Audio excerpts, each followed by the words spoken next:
السلام عليكم ورحمة الله تعالى وبركاته. كيف دايرين؟ نتمنى تكون كاع اموركم بخير وعلى خير.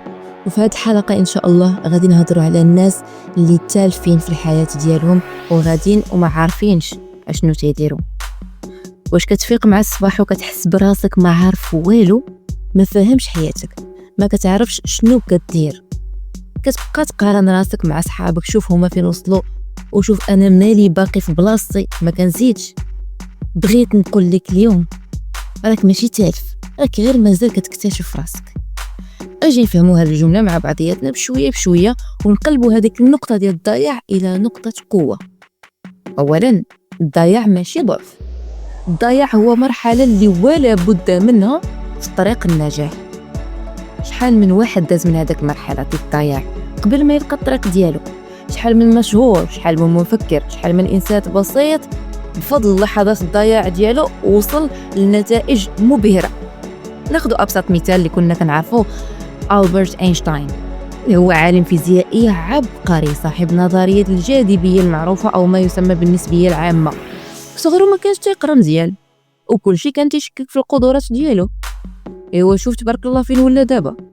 نزيدو اكزامبل واحد اخر، مثلا اوبرا وينفري، هاد المقدمة ديال برامج حوارية أمريكية جد مشهورة، وهي منتجة تلفزيونية وممثلة ومؤلفة وفاعلة خير، وكانت تطلق عليها اللقب ديال ملكة جميع وسائل الإعلام، وكانت أغنى أمريكية من أصل إفريقي في القرن العشرين.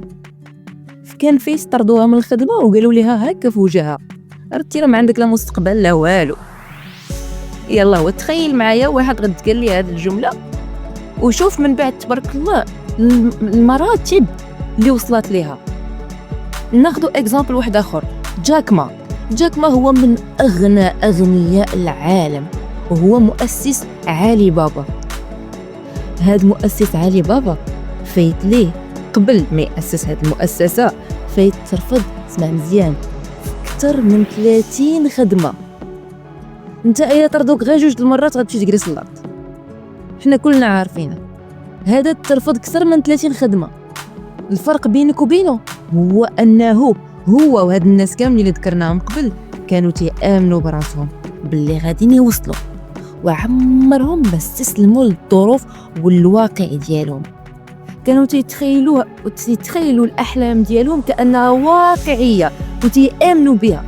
ما قالوش راني تالف ولا راني ضايع، انا ما عندي دور في الحياه، ولا تيهضروا مع راسهم بهذه السلبيه، ولكن بقاو تيقلبوا ومآمنين براسهم وما استسلموش، وكيطيحوا يعاودوا ينوضوا.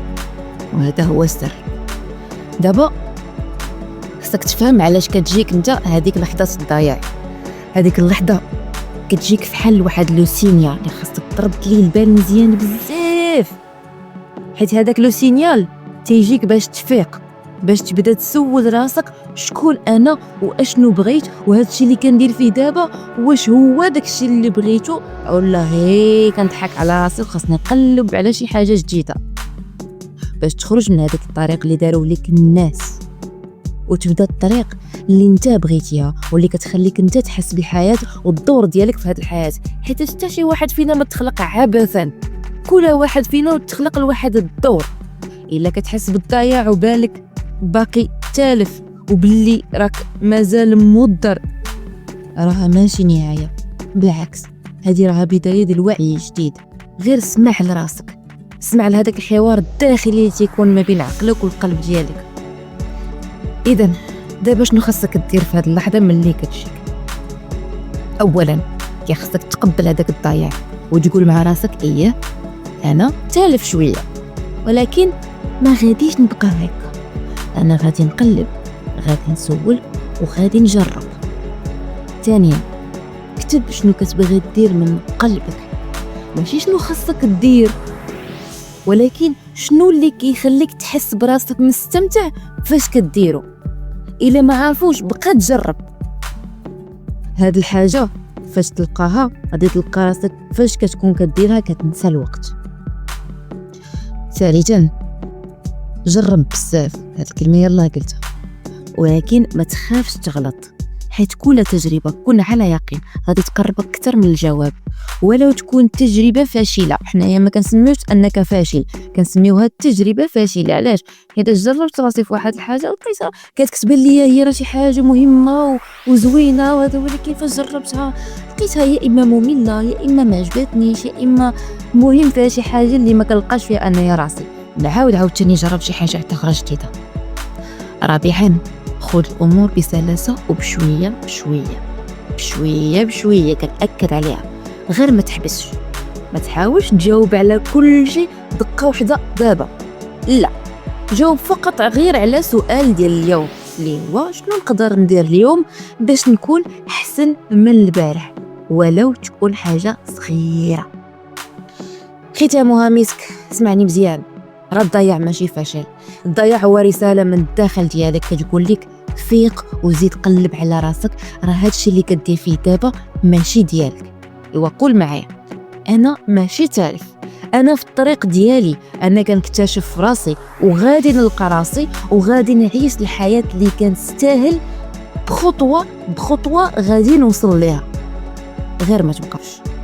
الى عجبتكم الحلقة بارطاجوها مع شي حد اللي كيبان لكم ضايع وتالف بحياته وغادي بلا هدف، باش يتحفز وتعاونوا يلقى حتى هو راسو. بغيتكم تكونوا كاملين بخير وعلى خير وتعيشوا الحياة اللي كتحلموا بها إن شاء الله. إلى حلقة جديدة، استودعكم الله الذي لا تضيع ودائعه، والسلام عليكم ورحمة الله.